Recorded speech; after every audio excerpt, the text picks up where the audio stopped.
Hello friends, നമ്മൾ ഇന്നത്തെ special recipe എന്ന് പറയുന്നത് ഇപ്പം ട്രെൻഡിങ് ആയിക്കൊണ്ടിരിക്കുന്ന മത്തി ഫ്രൈ ആണ്. അപ്പോൾ അതിനുവേണ്ടി ഞാൻ ആദ്യം തന്നെ ഉരുളി വെച്ച് ചൂടായതിനു ശേഷം വെളിച്ചെണ്ണ ഒഴിച്ച് അതിലേക്ക് 1 ടേബിൾ സ്പൂൺ കാശ്മീരി മുളക് പൊടിയും 1 ടീസ്പൂൺ മഞ്ഞൾപ്പൊടിയും ചേർത്ത് മിക്സ് ആയതിനു ശേഷം അതിലേക്ക് 1 ടീസ്പൂൺ കുരുമുളക് പൊടി ചേർക്കുന്നുണ്ട്.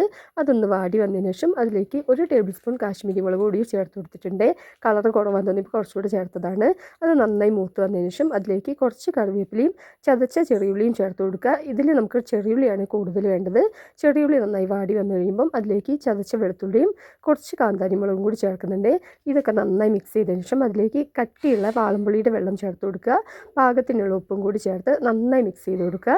നന്നായി മിക്സ് ചെയ്ത് ഒന്ന് ഇത് വറ്റിയിരുന്ന സമയത്ത് അതിലേക്ക് കുറച്ചുകൂടെ വെള്ളം ചേർത്ത് കൊടുക്കുക. നമ്മൾ മത്തിയൊക്കെ ഒന്ന് വെന്ത് കിട്ടാൻ ആവശ്യമായ വെള്ളം കൂടി ചേർത്തതിന് ശേഷം നമ്മൾ കഴുകി വരഞ്ഞ് വെച്ചിരിക്കുന്ന മത്തി ഇതിലേക്ക് നന്നായി നിരത്തി വെക്കുക. മത്തിയൊക്കെ നന്നായി ഇവിടെ നിരത്തി വെച്ചിട്ടുണ്ട്. അതിനുശേഷം നമ്മൾ ഈ ചാറ് ഒന്ന് സൈഡിൽ കൂടെ മത്തിയുടെ മുകളിലേക്കൊക്കെ ഒന്ന് ആക്കി കൊടുക്കുക. അങ്ങനെ എല്ലാത്തിലും അങ്ങനെ ആക്കി കൊടുത്തതിന് ശേഷം നമുക്കിത് അടച്ച് വെച്ചൊന്ന് വേവിച്ചെടുക്കാം. ഇപ്പോൾ എൻ്റെ മത്തിയുടെ ഒരു സൈഡൊക്കെ നന്നായി വെന്ത് വന്നിട്ടുണ്ട്. ആ സമയത്ത് അതിലേക്ക് കുറച്ച് കറിവേപ്പിലയും കൂടി ചേർത്തതിന് ശേഷം എല്ലാ മത്തിയും ഒന്ന് തിരിച്ചിട്ട് ഒരു 5 മിനിറ്റും കൂടി വെച്ച് കഴിയുമ്പം നമ്മൾ അടിപൊളി മത്തി ഫ്രൈ റെഡിയാണ്. ഞങ്ങൾ ഈ ഒരു പരുവത്തിലാണ് എടുക്കുന്നത്. നിങ്ങൾക്ക് ഇനി കുറച്ചുകൂടെ ഫ്രൈ ആയിട്ട് എടുക്കണമെങ്കിൽ അങ്ങനെ എടുക്കാം. എങ്ങനെ എടുത്താലും അടിപൊളി ടേസ്റ്റാണ്. മസ്റ്റ് ട്രൈ ആണ്. നിങ്ങൾ എന്തായാലും ട്രൈ ചെയ്ത് കൊടുക്കണം, മിസ്സാക്കരുതേ.